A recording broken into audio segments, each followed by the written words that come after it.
2017. My name is Tom Brooks, and alongside me for today is Dakota Momola, as we said, the final round of the championship, and we have got some exciting action for you to come throughout the course of today. First up, it's the Moto3 Junior World Championship, and as you can see, 18 laps for the riders over this 4 kilometres long circuit, 9 left-hand turns and 5 right, of course, an anti-clockwise layout. The second time we have been to this circuit over the course of the 2017 season.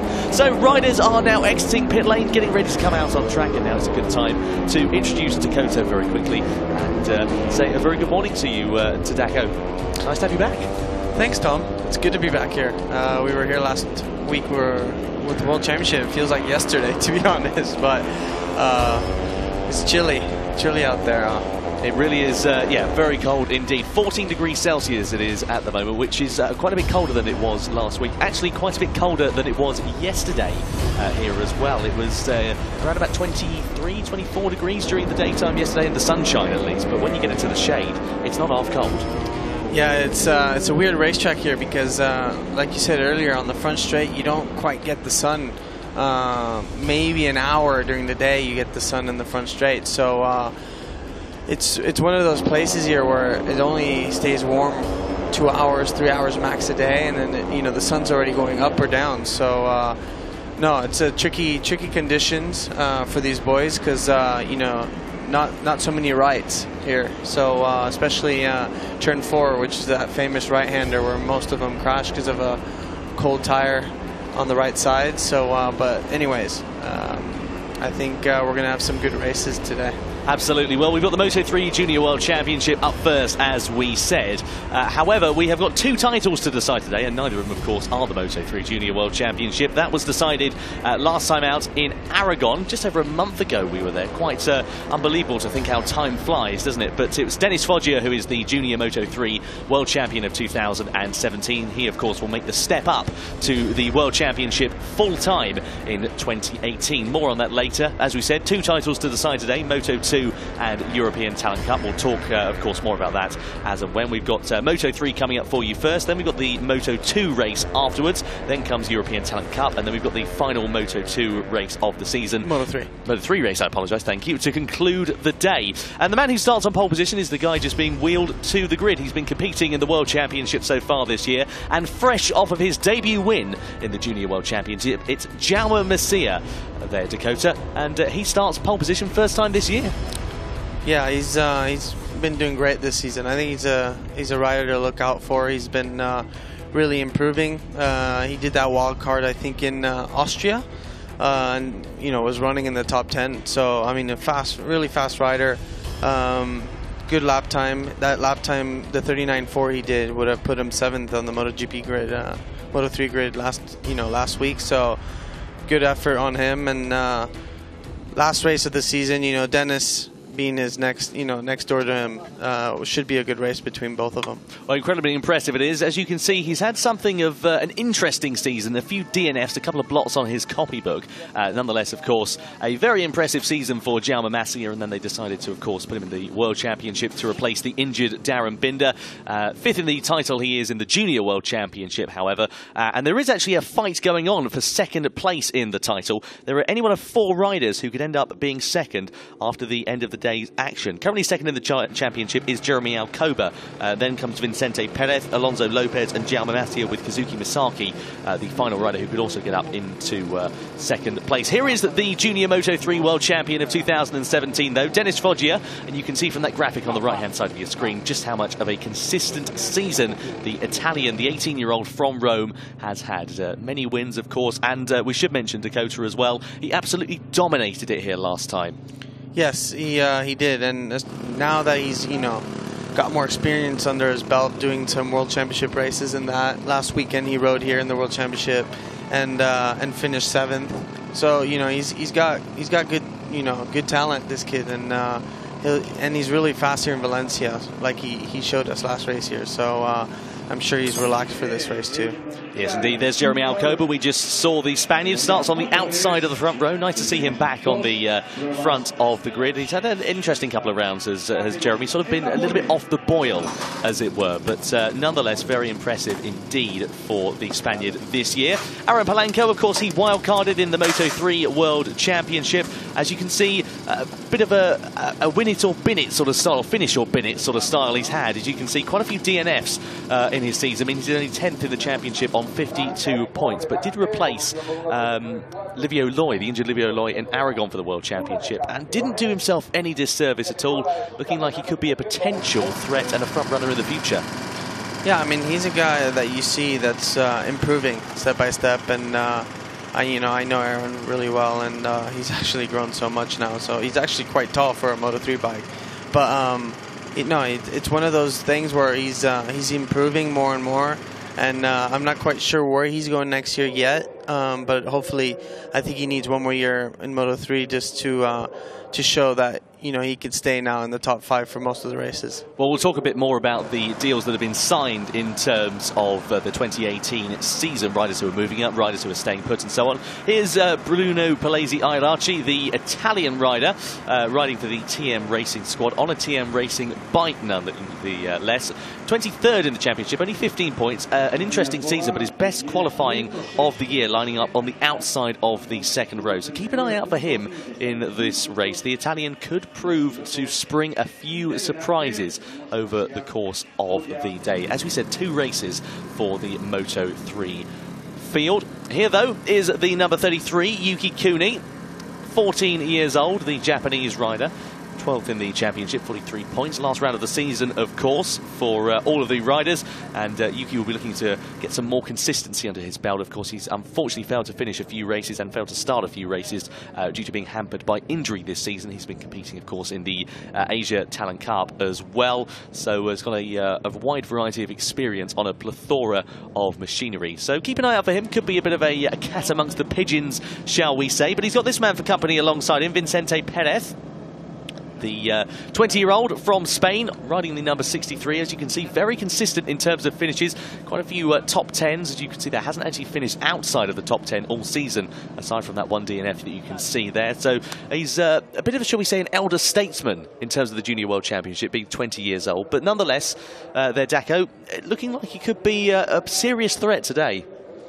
Yeah, definitely. I mean, all of us know in Moto3 there's going to be at least a group of 10 riders, fighting for that podium finish. So, no, for sure. I mean, Perez is definitely a threat. He's been, we've seen him win at the top always, and fight at the, for the top 3 positions. And good rider, 20 years old, so he's got great amount of experience and has been racing for a few years now. So no, he's definitely a threat. But for me, the biggest threat is going to be Dennis, being so fast around here and winning and demolishing the win last time here in Valencia. I think it's something for the others to worry about. Absolutely. We just saw a few moments ago the 2017 Red Bull Rookies champion, Kazuki Misaki.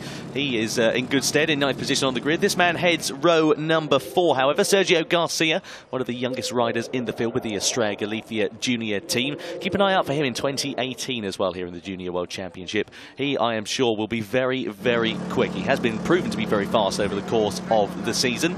Speaking of somebody who's been quick over the course of the season, but not had the best year by any stretch of the imagination, is Somkiat Chantra. Took pole position, of course, for the first round in Albacete, but since then hasn't really shined, unfortunately, the rider from Thailand. He lines up in, as we said, on the 4th row of the grid, just alongside Sergio Garcia. So hopefully Somkiat can have a better race and get some good, important finishes under your belt. We know how important Daco confidence is at this level, and none more so when you're having a bit of a tough time of it.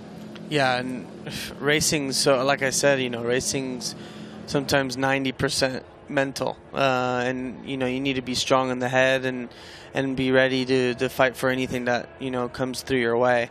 So but anyways, it should be a good race today. 2 races they have, so again, if you make a mistake in the first one, you always got the second one to make up. Here's the rider that qualified on pole position, and that shrug of the shoulders there is because he was penalised. It's Alonso Lopez. Unfortunately, he was penalised for cruising during qualifying. We've seen it happen a lot in the World Championship, and it certainly does happen in the Junior World Championship as well. As unfortunate for Alonso Lopez, so he was the fastest rider, but as you can see, starts way down in 13th position. So work to do for the Spaniard, who will move up to the World Championship full-time next year. Good to see Andy Farid on the grid as well, rider from Indonesia, riding with the Astra Honda team. He lines up in 14th just alongside the Estrella Galicia bike of Alonso Lopez. As we said, Lopez moving up to the World Championship full-time next year with the Estrella Galicia team. He will, of course, end up on the grid next year. So here's Ayagura, 16 years old he is. He's had one win this season. As you can see, 2 podiums over the course of the year. A few DNFs here and there. Ayagura, a very talented rider. And now let's have a look at an onboard lap with the rider. Over the timing line we go with and let's see what it takes to make a lap here of the Valencia circuit. Well, you're accelerating, of course, 6th gear, just over 220 kilometers an hour before we go hard on the brakes and into turn number 1. Down to 4th gear for this left-hander. And Daco, it's an interesting corner, that, because it looks a lot tighter than it actually is. Yeah, but it's a lot faster than, you know, what people think. And that's where Marc Marquez saved that amazing save last weekend for that, you know, World Championship win. And this is this corner right here on the right-hand side where many of them will, you know, it's potential to lose the front, because you have all those first 4 corners that are left, and then that's the first right, and the right side of the tires usually, you know, gets cold. Yeah, certainly is. Into the left-hander here. A lot brilliant of crashes stuff here too.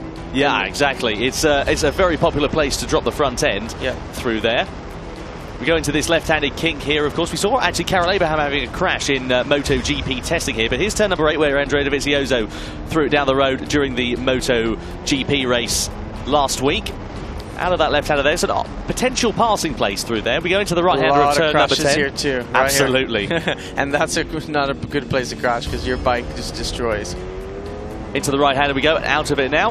Then we go into the final parts of the lap. Up the hill we climb. It doesn't look like much of a incline at this view we have on the circuit, but it really is. I have walked this track. Okay, then you know exactly. Certainly so. Into the left-hander we go, turn number 14, the final corner. The final passing place, then it's a drag to the line. Keep an eye out for that in Moto3 as well. The slipstream will be very important. That completes then a lap of the Circuit Ricardo Tormo here in Valencia. Brilliant perspective we had from Ayagura's point of view.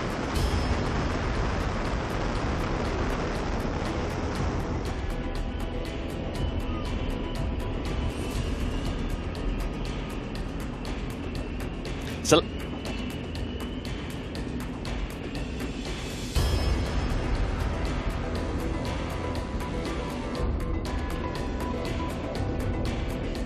let's have a look at the grid then for the start of the Moto3 race. As we said, the first 3 rows are as they are. Then Sergio Garcia, Sompiat Chantra, Oscar Gutierrez. And then Alonso Lopez, work to do from 13th place, Andy Farid and Ayagura. Row 6, Rory Skinner, Tim Georgi and Charlie Nesbitt. Then it's row 7, Akua Octananon, Dan Jones and Jason DePasquier. Row 8, Mattia Casadei, Andreas Perez, who is also doubling up with the European Talent Cup this weekend.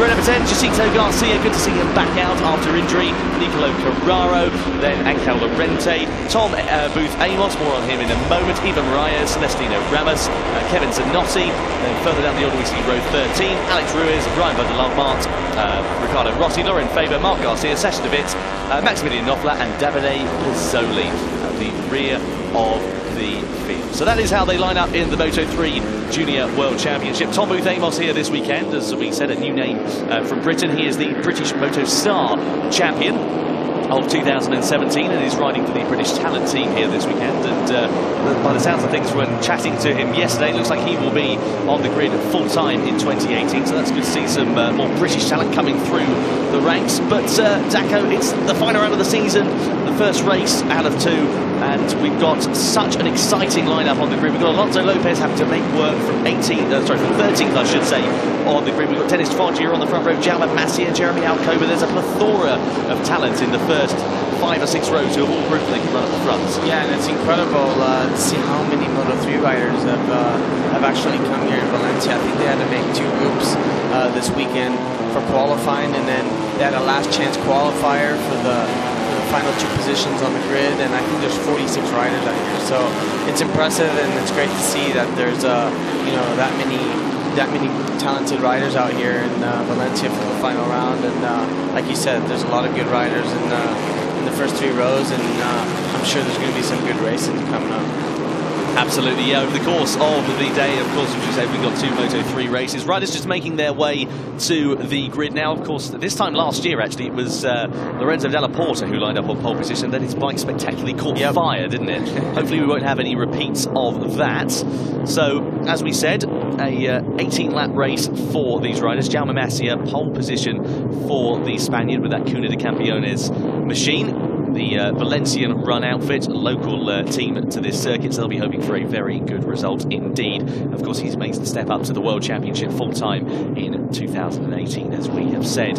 So, the front row, just remind you again, it's Jaume Masia, then comes the World Champion of 2017, Dennis Foggia, and Jeremy Alcoba on the outside of the front row. So the red flag is moved, the green flag is waved. Look to the left-hand corner of your screen, wait for the red light to come on, and then as soon as they go off, we will be racing 18 laps of Moto3 here in Valencia is underway. A great start from Jeremy Alcoba from the front row of the grid. He is going to challenge Jaume Masia by the looks of things as we head down towards turn 1, but it's Masia with the advantage at the moment. Then comes Alcoba. Look at Vicente Perez on the outside as well. Alcoba leads the way into turn 1. He's ahead of Masia. Brilliant start from all involved and a nice clean getaway. A few riders running a little bit wide and using track limits to their advantage. Here comes Foggia though, the fast starting Italian is up the inside. Dakota already into the lead of the race at turn 2. Oh, big moment and a big crash as well. That looks into one of the 658 bikes. It could be Jari Montella.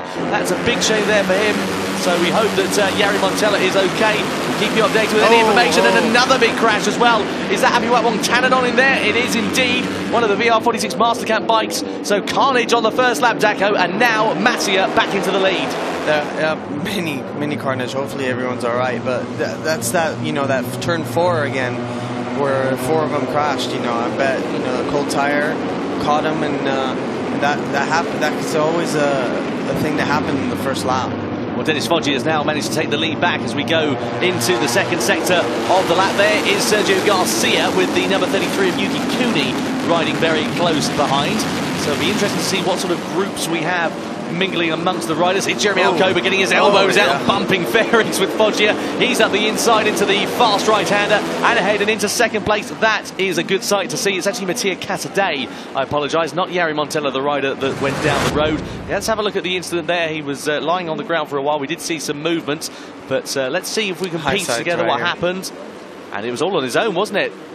Yeah, just a big high side there, and fortunately, he was just winded after that. So Mattia Casadei thankfully up and walking away. With a bit of luck, he'll be able to get out in the second race. And this was the second incident that we saw. It's Andy Farid and Tim Georgi in there. Oh, and there's another one. Yeah, there's 3 riders in there. I think that might be Apiwat Wongtananon. We'll keep you updated with that one as soon as we can. But riders still making their way. The red flag is out. So is that another incident on lap 2? Or is that the same incident? Because it was at the same corner by the looks of things at turn 4, I think it was because of turn 4, because they... Oh, here we go. That's what's happened. So Jari Montella and one of the Asia Talent Team bikes have connected together. That's at the final corner by the looks of things. No. So is it? Or turn 2? It could be, yeah, you're quite right. It's difficult to tell from this camera angle, unfortunately. I'm just having a look out of our commentary position there, Daco, and it must be the final corner because I can't see. And it could actually be, let's have a look. It's turn 2. You're quite right, actually, yeah, bang on. And let's see if we can... Yeah, turn 2. Just saw the end of it. I think someone took the other one out. Yeah, he's not very happy there. So... I think the reason they red flagged it was because of the turn 4 incident, because they can get rid of all the, you know, all the spare parts and bikes and out of the way.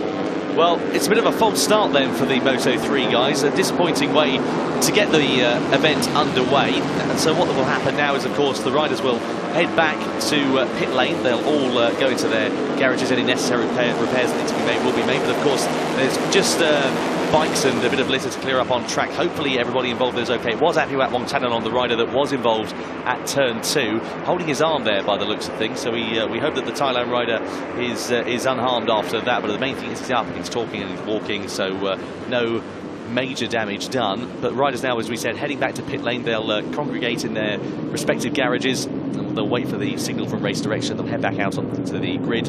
We'll have the quick restart procedure, which means teams will have one team member on the grid with them. Then we'll do a formation lap. Then we'll get the race underway. Of course, though, it will be a reduced distance. Some action already in lap 1. Well, it's going to be interesting to see who is going to make the grid for this second race, because of course there were quite a few riders involved in the first and second lap. And carnage. whoever picked up the bike and rode it back to the, to the garage is lucky, because he'll be able to restart that race. Well, exactly. So riders now heading back to pit lane. As we can see there, the number 74. That's one of the bikes from Max Biaggi's team, which is Davide Pizzoli. So Max Biaggi's team are going to be competing full-time in the CEV next year, after having competed in the CIV in 2017, the Italian Championship, and he'll be making the step over. And they've actually done got a bit of a coup as well, because they've signed Marc Garcia, the 2017 World Supersport 300 champion. No, it's great. It's great to have new people in this championship, and new incomers that you don't know how well they'll be they'll do, and it's great to have Max Biaggi, such a great talented guy, and his team here in the Spanish Championship. Well, some notice from race direction. You can see the ticker tape on the bottom of your screen. As we said, quick restart procedure. Pit lane will open in just a few seconds. We'll get that information at 11:12 local time. So that is 6 minutes time, isn't it? So a 12-lap race. So they've shortened it by 5 laps. That's a lot.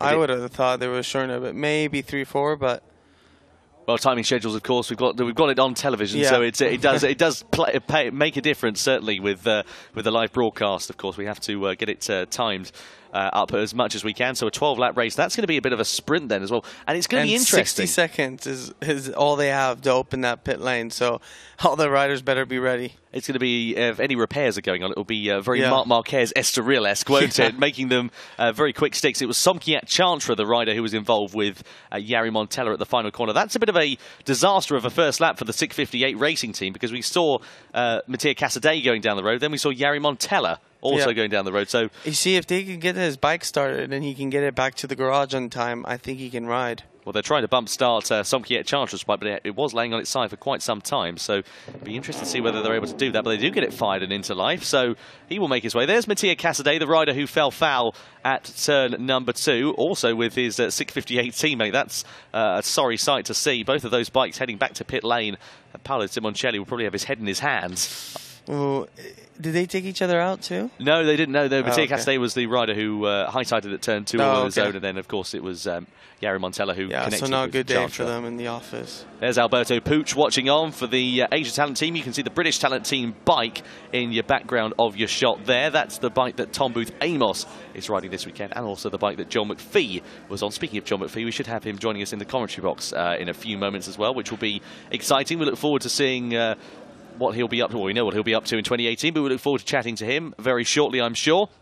And notice from race direction as well there, Daco, original grid positions, and there were only 2 laps completed, so makes perfect sense. 100%, and no, it's good. It'll give a chance to the riders that didn't have a good start to have another chance for a better start. And here's the boys, cleaning up the track after that pile up in turn 4. Thank God everyone's okay though, and yeah, I mean, it's Moto3, there's 46 riders, and this, Valencia is one of those tracks that's really tight. It's not a big racetrack, so there's the probability of crashes is a bit higher, and especially with these young kids who are just all, I just think they're all mental, and they're all, they all go crazy in the first few laps, and if you compare it to Moto2 and MotoGP, I'm sure they'd appreciate that character assessment. Into turn number 2 we go. This is going to be the replay of Jari Montella's incident. So he just got up and under the bubble. This is his teammate. Was it Casadei behind him there?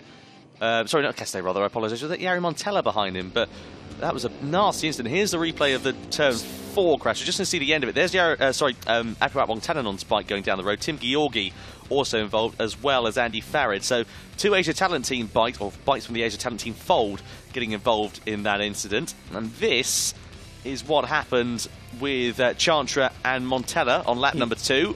They connected. Big shame for both of those, but you can see that Chantra was in no mood to be arguing about it. He says it's your fault there, Yari, and he's like, all right, let's go pick up our bikes and get on with it. Yeah, exactly. Well, the bike's of course going to have to go back to pit lane. Yari Montella can't believe it there. He's a bit gutted by the looks of things. Yeah, I think his levers broke, so he can't jumpstart his bike again. That's why he's heading back. Well, there we are. We see both of the 658 Squadra Corsa bikes heading back to pit lane. Yari Montella and Mattia Casadei, both victims of first and second lap crashes respectively. So now we just wait for pit lane to open. 2 minutes time for it to go, and of course riders are now going to have to refocus the mind deco and get themselves back in the right frame to get racing again. Yeah, it's sometimes when you're leading that, or you've started well and you've done a good start in that, it sucks to having to restart the whole process, and mentally and everything, it kind of breaks your rhythm out. And but anyways, it's a good 12-lap race now. It's going to be a sprint race for these boys, and it'll be good and interesting to see. Hopefully there's no more crashes, and we can start and finish this race. Well, we just saw Ryan van der Laar. He was ready to go at the end of pit lane. He'll be lining up a bit further down the order than he would have liked on the 13th row of the grid for Ryan van der Laar. So work to do for the Dutch rider. You can see the crowds watching on here today. It's a very busy round, this one, actually, as well. We've had quite a few people here. You can see on the left-hand side of your screen, the riders, the public on top of pit lane, all getting the best view of the circuit. And the pit walk, actually, earlier, Daco, very busy as well. No, it's good because they, here in Valencia in the CV, you can get, I think it's a free entry list, so you don't have to pay. And, why not? It's a lovely day today, and why not come spend it in Valencia and watch some motorcycle races? Well, they love their bike racing here in Spain. Apologies for the coughing in the background of your broadcast there. I've been suffering from a chest infection. It doesn't seem to be relenting either, unfortunately.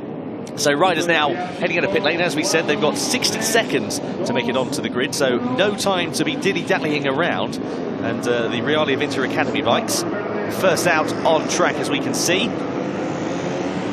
So good stuff from all of the riders involved here. Heading out onto the circuit once again. It'll be interesting to see what happens, of course, for this restart. As we said, 12 laps, so of course it's going to be interesting there for race 2, Dakota, as well, because the likes of tyre wear won't be as much of a factor in this second restart than it will be in the first one. No, 100%. Everyone's just going to try to go at it and really, push the first few laps and see if they can actually, somebody can make a breakaway. But it's going to be a very difficult task, I think. And I got to say, though, if we could see the restart of the last race, Jeremy Alcoba did an incredible start. I mean, he just flew out of his third-place position, and it's good to see good starts like that.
So the warm-up lap underway for the Moto3 riders. Sorry about that, we're having some technical problems up here in the commentary box at the moment, but we're back with you for the start of the Moto3 race. As we said, Dakota, riders in the original grid position, so the front row, just to remind you, we'll just run you through the first two actually. Jaume Masia, Dennis Foggia, Jeremy Alcoba, Aaron Polanco, Stefano Nepa and Bruno Blasi. So an interesting first two rows of the grid. We're hoping, of course, that we don't have a repeat of what we had in race number one, and everybody, with a bit of luck, can make it through cleanly. Yes, and like I said, you know, there's so many riders out here, and there's the first two corners are so tight, and well, especially turn two, and it's really easy to not break in your brake marker and go a little bit too deep and collect somebody else. But anyways, I think we should have a good, clean race, hopefully, and it'll be, I think, a really interesting one with Foggia on the front, you know, and Jeremy having such a good start at the first race, and be interesting to see what these boys can do now. Absolutely. So riders, of course, just getting their tyres and brakes and all the necessities warmed up and getting ready to get this restart underway. As we said, 12 laps for these guys to contend with. So it'll be interesting to see what happens over that race distance. As we said, of course, when we came here to Valencia last time, back in July, I think it was quite a while ago, regardless. It was a lot warmer than it is now. A lot warmer. That's for sure. We had Dennis Foggia clearing off at the front, but as we saw Jaume Masia, we saw Jeremy Alcoba sticking his elbows out, so we're hoping for a similar sort of fight over the course of this race distance. But keep an eye out as well for the guys on the Realia Avintia Academy bikes, especially Vicente Perez on the third row of the grid, as well as Kazuki Misaki, of course, and Yuki Kuni, the two Asia Talent Team bikes. Finally, here we go. That was a quick start procedure, wasn't it? They just got on the grid and did their warm-up lap, and now we're ready to go again. 12-lap race. Absolutely. So Jaume Masia, then Dennis Foggia and Jeremy Alcoba on the front row of the grid. A 12-lap restart, and somebody has stopped on the grid, so we might even get another formation lap. Is that Jason De Pasquier? It looks like it is the Intervetten bike, so the yellow flags, yes, as you can see, being waved. He pulls off to the side of the grid. Let's get ready to get this 12-lap restart underway. Masia on pole position, the red lights go out, and we go racing for the second time here today in the Moto3 Junior World Championship. It's a good start from Dennis Foggia, and a good start also from Jeremy Alcoba, with Masia left stranded, and likewise Jason De Pasquier also left stranded. He'll hopefully be able to get that bike bum started from pit lane, but a disaster of a start for the Swiss rider. Hopefully he can get it back underway. Meanwhile, at the front, it is Jeremy Alcoba sliding his way up the inside of Dennis Foggia. Foggia fights it back into turn number 2 and gets the lead of the race once again on board that VR46 bike. But a brilliant start there. Everybody getting away very cleanly. Indeed, here comes Perez into 4th place. Brilliant start there from the Spaniard. No repeats of race number 1, please, there, gentlemen, through turn 4. And everybody holding on very nicely. Good start from everybody. And there goes Dennis already on the move. And great passing in turn 2 to Jeremy. And yeah, I mean, already good start. And already you can see, you know, those Asia Talent Cup Honda riders in the front. They always seem to be together in all the races. They race against each other. Yeah, they certainly do. They like running in formation, don't they? And today is proving to be no exception. Here's Rory Skinner in RSF's last race, Racing Steps Foundation, last race in the CEV for the foreseeable future. Unfortunately, no Moto3 for those guys, or so I've been told, for 2018. We hope to see them back in the paddock at some point, but Rory Skinner doing his best to go out on a high in 2017 after what's been a character-building season, shall we say, for the Scottish rider. Meanwhile, at the front, Masia goes around the outside. Wow, Alcoba gets swamped. 2 bikes pass him in the space of a couple of meters. Absolutely brilliant stuff as Aaron Polanco comes into the foray as well. It's still Foggia that leads the way over the line. Masia in 2nd place. 3rd place is going to be a skirmish between the number 63 of Vicente Perez and Jeremy Alcoba. Into turn number 1 we go. There goes Masia. Here we go with the local rider, the Valencian rider Macaulay, he's known as, and Alcoba's going to need a ticket to get back in from there. He was out into the Valencia car park. I don't know about anything else. Into turn 2 we go. I think we should call that the Marquez corner, because since last weekend I'm calling it the Marquez corner. Absolutely. Well, Aaron Polanco 3rd place for the the Leopard rider. That was Bruno Blasi who was getting very battling, shall we say, very aggressive in the middle of turn number 4. Dennis Foggia in second place there, the 2017 world champion. Into the left-hander we go, into the left-hander kink of turn 7. It's got a bit of a bump on corner entry there, so it's not actually as easy to ride the bike as you would imagine. Not so much of an issue on these smaller machines, but on the bigger bikes it certainly doesn't help them out a lot. Yeah, and I must admit, Valencia's done a really good job on all the, the re-tarmacking the outside of the track, so you got, some good runoff just in case you make a mistake, and, for safety-wise, I think this is also better. So, no, but it's good, and it's impressive, Polanco, how fast. Big moment, big crash for Bruno Blasi-Aracci, and he's caught up with Jeremy Alcoba there. He got caught over the curbs. I saw that happening as a moment. Nothing that Jeremy Alcoba could do, nothing that Bruno could do either. Both of the riders caught up in an unfortunate incident there, and fortunately, the main thing is that they are both up and okay, because that was frightening. That was very frightening indeed. Massive. That could have been so much worse. That's a typical tank slapper that you can get in those fast that fast corner right there. That's it's a really fast switch of direction from right to left, and it just started to move more and more and more, and flicked them off. And unfortunate for the other rider, he just collected him. Brilliant start from Alonso Lopez. Meanwhile, the other Estrella Galicia bike, there is Aracci and Alcoba. Unfortunately, their bikes wheeled away. Let's have a look at this again, Dakota. This was incredible. It was into the left-hander. He was side by side with. Here was Lopez up the inside. He was in 4th place, trying to go into 3rd, and we just cut away from it at the wrong time. Unfortunately, I think Alcoba kind of runs him wide, and he's having to go out nearly to the green, and then he has to really change the direction to the left really quickly, which gave him a massive tank slapper. And boy, that was a big one. Well, I've walked over those curves, and I have to say, walking over them is pretty bad. Getting a tank slapper on a bike and then going over them is not the situation you want to find yourself in. We're just thankful that they're all okay. Meanwhile, brilliant start for Alonso Lopez. He's made his way up from 13th position on the grid up into 3rd place, Dakota, in the space of 2 laps. That is absolutely incredible. Well, he knows that, he's only got 12 laps in this race, and he's got to, if he wants to have any potential of winning or anything, he needs to get a move on. But he's making the intentions absolutely clear. He's up the inside of Dennis Foggia into the final corner, so we could see the rider who started 13th on the grid leading the way before too long. We get ready to come over the timing line once again. The slipstream is going to come into effect. That leading group of 6 now becomes 4, of course, with the demise of Aracci and Alcoba. Into turn number 1 we go. On the defensive for Lopez. Up the inside comes Foggia of Polanco. He runs the Leopard Junior team rider out a little bit wide, and into turn 2 we go. Lopez is thinking about a move. He comes because Masia is running it a little bit wide into turn 2 there. And some problems as well, as we see for Ivan Moraes and Angel Lorente. That is the 2 Cuna de Campeones teammates that have come to blows. Let's see if we can see what happened. Well, it could have been one of them losing it. It's difficult to see these shots. Normally what happens there is one of the riders loses it at the final corner and somebody else just gets collected. We saw that, of course, earlier in the year with Rory Skinner and Charlie Nesbitt. It could have been a similar incident. We didn't see the front of it, unfortunately. Meanwhile, Vicente Perez there in 5th place says to the rider of Somkiat Chantra, the Astra Honda rider, says, just follow me for a minute. We'll try and catch these guys out in front. 9 laps left of this race, and already 3 laps completed. Yeah, and Lopez just did the fastest lap time of the race with the 39. And now he's into the lead as well. He's into the lead, so he's 39.6 he's done, which is only 0.2 slower than the pole position lap time, so he's flying. Absolutely brilliant stuff from Alonso Lopez, the Spanish rider.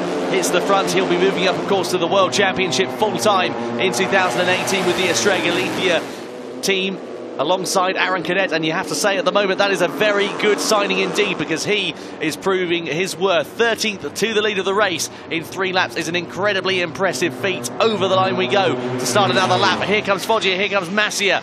Lopez goes defensive, but he's not going to have the slipstream. Will he have the drive as we go into turn 1? He's going to go from 1st down to 3rd, maybe even 4th position. We cut to the Cuna de Campeones team, who are watching on, and they're as frustrated as we are at what's happening here, because we want to see what's happening on track. Masia in 3rd place, then comes Lopez just in front in 2nd, but Foggia now leads the way. So the 2017 world champion at the moment is out in front, but it's Alonso Lopez who's trying to challenge. Perez is on his way to catch that front group. As you can see, he's already gained about 3 or 4 tenths, so he's getting, slowly getting close to catching Polanco at the front four. He certainly is. It's going to be a very interesting set of circumstances with these guys. Into the left-handed kick we go. Oh, Foggia was thinking about a bit of a move. He's going to get swamped by those riders as we go into the left-hander of turn number 8. It looks like Foggia did lose out quite significantly there because he was slow, he was tight at the apex, and indeed he goes down to 3rd position. So Massia in front, Polanco behind, Perez closing. You can see the Reale Avintia Academy rider looking like he is going to be a very menacing threat. Just behind them is the number 31 of Kazuki Misaki, the 2017 Red Bull Rookies champion. And then it looks like it's Sergio Garcia. So Garcia also having made a very good start on board that Australia Galicia bike as well over the last couple of laps. Goes deep. Getting a bit tight, isn't it? So second place in the championship is to be decided, as we can see. At the moment, it's Jeremy Alcoba in second place, who is 70 points drift. Then Vicente Perez at the moment on 105. That will change, I'm sure, towards the end of this, because, of course, Alcoba won't finish this race after the incident he had on lap 2 with Bruno Palesi-Aracci. Meanwhile, back at the front in the lead of the race, it's Messia. Then comes the second place man of, and somebody's gone down in the background there. We didn't quite catch who that was. Is it Aaron Polanco? No, it wasn't Aaron Polanco. No, it wasn't nobody in the front, so it was in the back. Here comes Lopez, meanwhile, up the inside into the left-hander. He's into the lead of the race, so Alonso Lopez. He really wants that second place in that championship. Oh, he's doing everything he can at the moment. He's doing everything right as well. Meanwhile, Foggia is out of the seat. He's going to come under pressure from Perez, and Perez goes up the inside into the podium. Brilliant stuff there from Vicente Perez. Then comes Aaron Polanco as well, not too far behind. So Foggia could look going down. And that is a very second-hand KTM for Dan Jones. A shame to end his race number 1. The team for Racing Steps Foundation are going to have a big rebuild to do. So he was the rider, of course, who went down to the first corner. Big shame. Yeah, it's unfortunate. That first corner, we've seen a lot of crashes here. And it's one of those corners where it's not as slow as you can run it really deep in there and carry some good corner speed, but an easy corner to lose the front end. Certainly is. Into the left-hander we go. At the moment it's Lopez with the advantage from Massia. Surely it's going to go down to the wire this race. We don't often see group riding taking place in Valencia. It's a difficult circuit to pass, but not if you're on one of these Moto3 machines. Vicente Perez in second, Massia in third. The pit board is hung out for Alonso Lopez. He's in a good point in this race. At the halfway stage we go. Slipstreams coming into effect once again. And who will have the lead into turn 1? It will be Perez, or will it be Foggia? It will be Foggia. Brilliant stuff there. See, Dennis has the less pressure. He's already won the championship. You know, he's just out there now really enjoying it and having a good time. Whereas the other guys are probably thinking, oh, I need these points for the second place in the championship. Well, he's doing exactly what he needs to do, is Dennis. At the moment, in terms of winning races, he'd love to go into the World Championship full-time next year with another win, and a win under his belt. It's always easier to go into the end of the season with a victory, isn't it? Yeah, 100%. I mean, out of all these guys, he has, the most experience riding here last weekend with all the World Championship guys. Really does help you and it improves you. And let's say he's got like a little bit more of an advantage than the rest of them who haven't ridden here, last week. Let's not forget, of course, the likes of Kazuki Misaki, also here last weekend, didn't do himself a disservice either. He was very competitive and finished inside the top 10 in the race, so we hope for good things from Kazuki for the future. We never know, we might end up seeing him full-time in the championship next year, as nothing's been confirmed as of yet. His name wasn't, I should say, on the provisional entry list, so we'll have to wait and see whether something does happen. Meanwhile, Jaume Massia in 4th place, fresh off the back of that win. I think he might have thought he might be able to romp away with the lead out in front of this race, but he's got some stiff competition in front and behind as well. Yeah, and as you can see right here after the slipstream, and that was that's Celestino Vietti Ramos, so something's happened there to the other VR46 rider. A bit of a disaster for him because he qualified quite far down the order, did Celestino, and it's all gone pear-shaped for him, unfortunately. Into turn number 1 we go. Massia getting very defensive, and Perez runs it out wide. He is going to have to make up all of the ground that he had gained over the last couple of laps. Shouldn't take too long in Moto3 though. It's often quite easy to claw back a gap if you're running in a group. Yeah, 100%. Especially in a little slipstream, you can easily gain about 3-4 bike lengths. Foggia just putting a little bit of daylight between himself and Alonso Lopez at the moment. Nothing too urgent, just a couple of tenths of a second. Interesting to see whether that gap increases. But this second sector, though, Daco is where he's really strong, Alonso Lopez. Yeah, and second sector is the double rights and then this left and the back straight. So, I mean, everyone's got their, you know, their better part of the racetrack, 4 sectors, and but at the end of the day, it's going to be a difficult task to actually break away in a group like this, you know. But then again, we've seen Dennis do it last time here, and so nothing's impossible. Well, the duel for second place in the championship does involve Vicente Pérez, Alonso Lopez, Jaume Masia and Kazuki Misaki. At the moment, Misaki's not doing enough. There is Tony Elias, the Moto America champion of 2017. Good to see Tony here this weekend, and watching on and looking at some younger talent. On the left-hand side of your screen, you can see Andre Jezek. So he, of course, is in the European Talent Cup. He'll be out later on today. Meanwhile, the final corner we go. Oh, and somebody's gone down. That, I'm afraid, is Tom Booth-Amos, the Moto Star champion of 2017. He's had a couple of crashes over the course of the weekend. Fast rider to get back on the track. Yeah, he's unfortunately gone down the road. Look at that. He never even left his hand off the bike. Good stuff from Tom Booth-Amos to recover that so quickly. He's had a difficult berth into the CEV Repsol and has had some real problems adapting from the KTM to the Honda. He said the KTM bike just doesn't really want to turn, whereas the Honda, it's a lot more forgiving and it's just so much more different to ride. And now you see, you know, more and more you see in the World Championship, you know, most of them are Hondas now, and you know, they have so many riders now riding with Honda. That Honda bike's improving more and more, and but anyways, I think KTM and you know, Mahindra are really pushing to improve their bikes every time, especially for next year. Well, not necessarily for Mahindra, of course, because they've pulled out of competition at the end of this season, which brings me on to another point as well. Will we be seeing more Mahindras in the CEV next year? We'll talk about that later, because Lopez has gotten up the inside of Polanco for second place. Good stuff there from the Spaniard. Bit of a wobble, though, out of there. Bit of a few slight moments we're seeing in this race. A few uncharacteristic moments. Oh, here we go. Brilliant stuff from Jaume Masia. These boys better be careful, because if they start playing around too much, Dennis is going to be smart. He's going to pull away.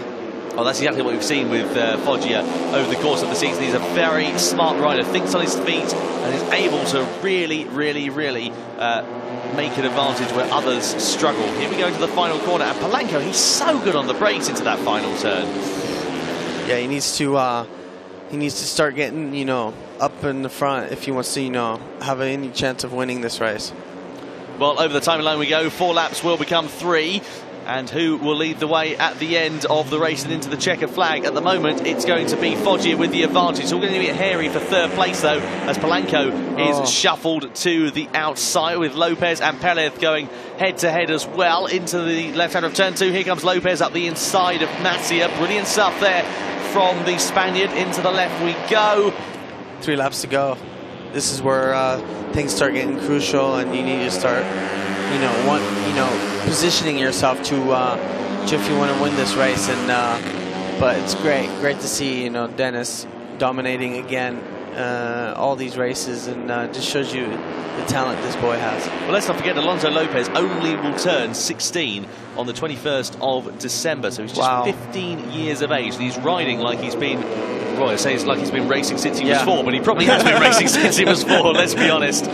Here is the live championship standings. You can see second place is going to be changing quite dramatically, as Masia will move up currently into second place, up 3 places on 121. Then it'll be Lopez and Pérez. Don't forget, of course, there is a second race, a final race of the season to come later on this afternoon, so there will be a chance for riders to redeem themselves, and anything can happen in motorsport, and of course it usually does, as we've seen over the course of the last 9 laps in this race. So we'll have to wait and see what happens. Foggia meanwhile leads the way. He's coming under pressure from behind. Pérez up the inside of Masia into the final turn as well, so third place being taken over there. They're all exceeding track limits, and we're going to have to be careful of that, because we saw quite a few lap times being disallowed over the course of the race, and of course we actually saw Masia being disqualified from here earlier on in the season after exceeding track limits excessively. Into turn number 1 we go. It's Foggia with the lead at the moment, and then comes Lopez, the 15-year-old. He's going to be thinking about it, but no opportunity presented. Nobody really trying or can pass Dennis. They've really tried to pass him a few times, and just, you know, he's just that strong, and especially on the brakes, and it just shows you he's really riding really well. Yeah, Foggia really does have quite a distinct advantage. So the penultimate lap here at the Circuit Ricardo Tormo in Valencia. Into the left-hander we go. Brilliant stuff from all of the riders involved to keep in and amongst the group. It's fantastic racing. Keep an eye out as well for Kazuki Misaki and Sergio Garcia, just tail ending on the back of this group. They could be interesting catalysts going into the final lap. Speaking of overtakes, however, we see Pelev trying to find his way up the inside of Lopez. No success so far for the Spaniard. And here comes Masia taking advantage where others will flounder, and he forces the number 63 wide. And here comes Masia into third position and onto the rostrum. They really need to be careful on that, you know, exceeding those track limits, because they've been doing it a lot lately, and I've seen so many times, even in the World Championship, where you get a half a second or a second penalty, which would put them at the back of this group. It certainly would do. Over the timeline we go then. Final lap of racing here for race number 1 of the Moto3 Junior World Championship. It's a snake going down the straight. Who is going to lead the way into turn 1, where you think that Perez is going to have a bit of a try, but he can't quite manage it at the moment, so it is still Foggia that leads the way. Garcia runs it a bit wide in the background of your shot there. Into turn number 2, here comes Lopez up the inside into turn 2. Will he get the move done and dusted? Yes, he does. The 15-year-old is in to second place in this race. Now his next target will be the leader, Dennis Foggia. Has a sneaky wheel up the inside at turn 4. He's closing, and this is the second sector where he's very strong indeed. He just needs to, do what he's been doing, riding smart, and it'll be interesting to see if Lopez can get a good drive out of the back and get a good slipstream off of Dennis and try to get in, try to give him a pass. But oh, here comes Perez, though. He's going hard on the brakes into turn number 8. Will he find the way through? Yes, indeed he will. So Perez is into second place. Vicente Pérez holds on, and all the while they're squabbling. A bit of a moment as well for Lopez in third place. It allows Dennis Foggia just that bit of breathing space that he is going to need. Here comes Masia. He's into third place now, ahead of Lopez. Brilliant stuff from the Cuna de Campeones rider. He's going to move into second place in the championship if it stays as it is. Feels like all of them are going for the championship win. It certainly does. Into the left-hander we go. Just 2 more corners remaining here at the Circuit Ricardo Tormo. It's going to be Dennis Foggia's race to lose at the moment. Here comes Lopez up the inside. Here comes Perez as well into the lead of the race at the final corner. Absolutely unbelievable stuff as we come over the timing line. Who's going to lead the way? It's Masia out of the final corner, and he comes across the line to take his second successive win. Absolutely brilliant stuff from Jaume Masia. Second place goes the way of Dennis Foggia. Third, Vicente Pérez. Those guys separated by just a few thousandths of a second. Dude, and Masia started celebrating right after the finish line, and I didn't see who it was. He nearly ran in the back of him and was on the grass by the signboards there on the side of the wall. That was incredible stuff from the top 5-6 riders on that final lap of racing. So your podium, Jaume Masia, Dennis Foggia, Vicente Pérez.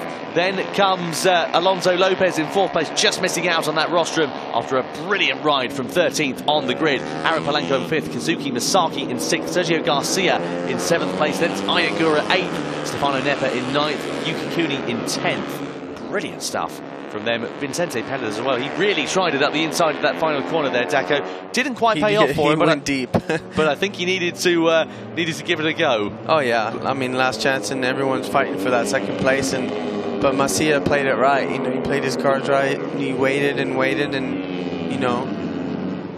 lucky nobody took anyone out. Also in the last corner. Well, if it stays as it is, there'll be a big party tonight for the Cuna de Campeones team. You'll have the pleasure of going and interviewing Jaume Masia as well in a few moments' time. Meanwhile, Vicente Pérez pulls a wheelie on his Reale Avintia KTM. And he looks like he's pretty happy with that rostrum finish as well, and who can blame him? Brilliant stuff here in the Moto3 Junior World Championship. Of course, up next we've got the Moto2 race and a title to be decided as well. We'll talk more about that later on.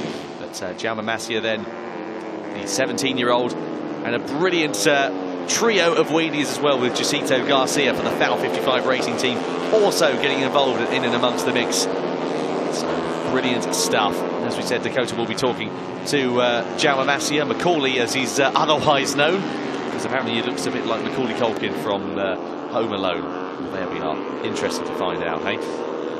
So the riders making their way back to Parc Fermé, congratulated by the marshals. What will, of course, be interesting is later on this afternoon we'll have the second race of the day, and it will be a 16-lap event for these riders, hopefully if we're able to run full distance. And, of course, they will be competing over that distance. But what will be incredibly interesting is tyre wear and the like as well. But Jaume Masia, well, the team, they're pretty delighted with that one, aren't they? And who can blame them? Absolutely brilliant stuff from the Spaniard, and a home victory for the Cuna de Campeones team as well.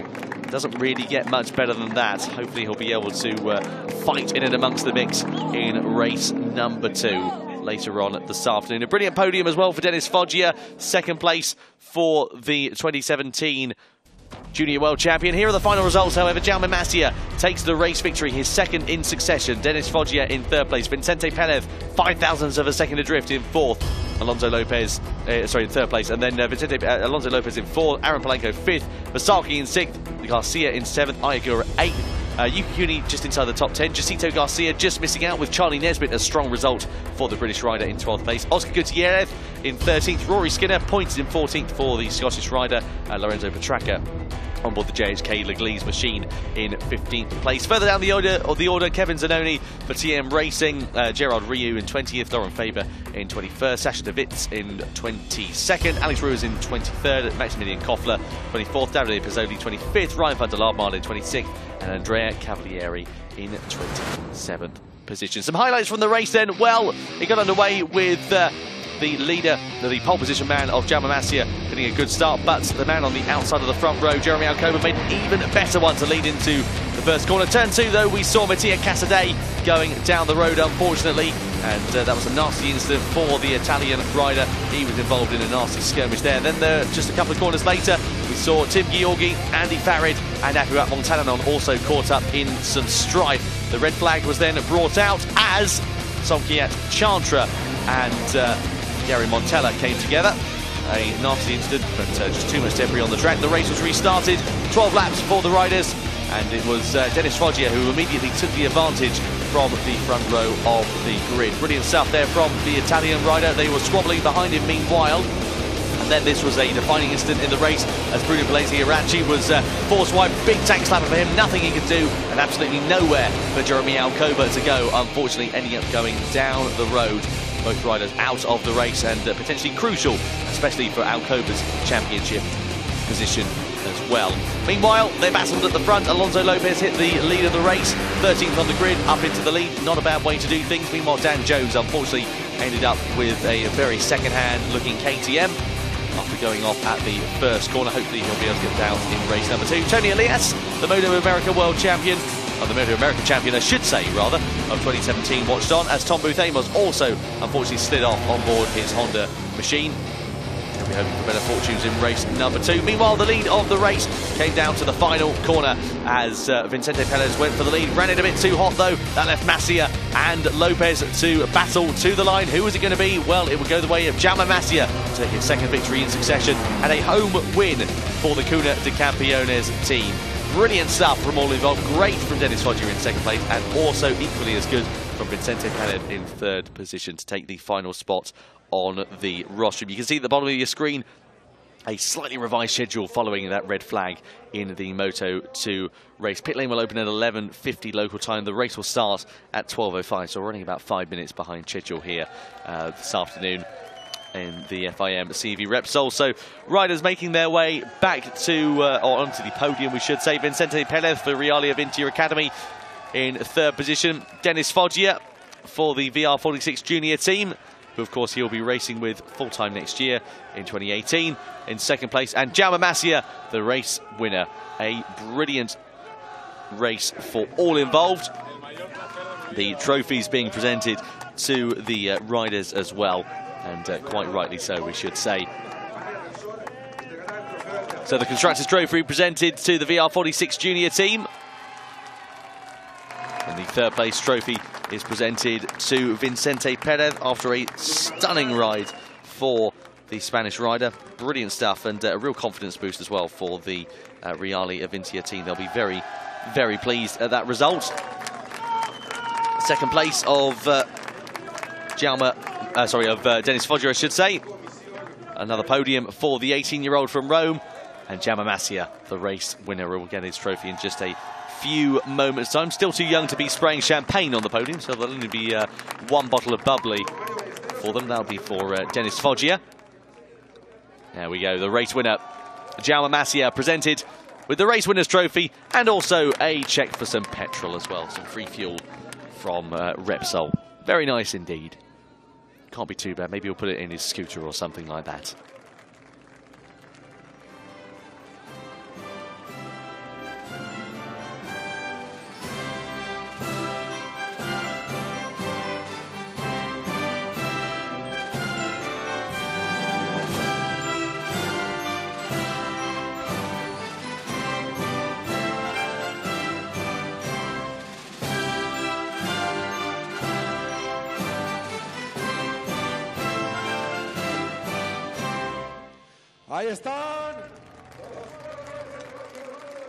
Well, the national anthem rings out here in Spain for Jaume Masia, and everybody getting soaked on the podium as well. Oh, they haven't given Dennis Foggia a bottle of Casera. Ah, interesting. So no champagne for him. Vicente Perez, meanwhile, does get a bottle of bubbly. Good stuff from all involved. A brilliant race as well, and we'll be talking to the race winner, Jaume Masia, or Dakota will be, in just a few moments' time. And we'll run you through the championship standings to tell you who has lined up where. Don't forget, of course, we've got the Moto2 European Championship to be decided in a few moments' time between Eric Granado and Ricky Cardoso. More on that very, very shortly indeed. Let's look you through some championship standings, however, for the time being, before we get into race 2 underway. Dennis Foggia leads the way on 196. He can't be caught. Jaume Masia leapfrogs his way up 3 positions into second place, with Vicente Perez, Alonso Lopez and Kazuki Misaki in 3rd, 4th and 5th. Jeremy Alcoba second going into the weekend, 6th coming out, or at least after race number 1. There's still everything to play for. He's going to have a lot of work to do, however, from that position. Meanwhile, Makar Yuchenko in 10th place as well, the Kazakhstani rider, who of course will step up full-time in 2018 to the Moto3 World Championship with the CIP KCM outfit. Yuki Kuni in 11th, Apiwan Montenanon in 13th, Rory Skinner in 13th place, LHV 14th, and so on and so forth as we go further down the order. Jaume, great race there. Even to the last corner, explain us through your thoughts there. Yeah, it has been a really difficult race with a lot of overtakings, and also Vicente and Alonso were really aggressive, and I'm really happy to be here another time and say thanks to my team, to all the people who come here for help me, and thanks. We will try to repeat it. Ahora en español, por favor. Bueno, ha sido una carrera difícil, un ritmo bastante alto y bueno, los adelantamientos de Vicente y Alonso eran bastante agresivos, por lo que teníamos que contenernos un poco y no entrar en su juego. Así que bueno, muchas gracias muy contento de volver a estar aquí y nada, a ver si lo puedo repetir otra vez. Gracias. Jaume Masia understandably delighted after that race victory. And here was the defining moment at the final corner. It was the drag to the line, and try as he might, Vicente Perez thought about a move up the inside, didn't quite pay off. And here is another moment as well, as we saw Alonso Lopez running it a bit wide, unfortunately running out of time. Over the line we go, brilliant stuff, and Jaume Masia congratulated by his team, rightly so. A brilliant race, and demonstrating exactly why he will be in the World Championship in 2018. So, brilliant stuff from all involved. We've got another race, of course, coming up for Moto3. If you like that, then we'll have another one later on. So we'll be very excited with that. You can hear the music blaring out after that race. Meanwhile, let's get ready then for Moto2. The European Championship is along the way in just a couple of moments.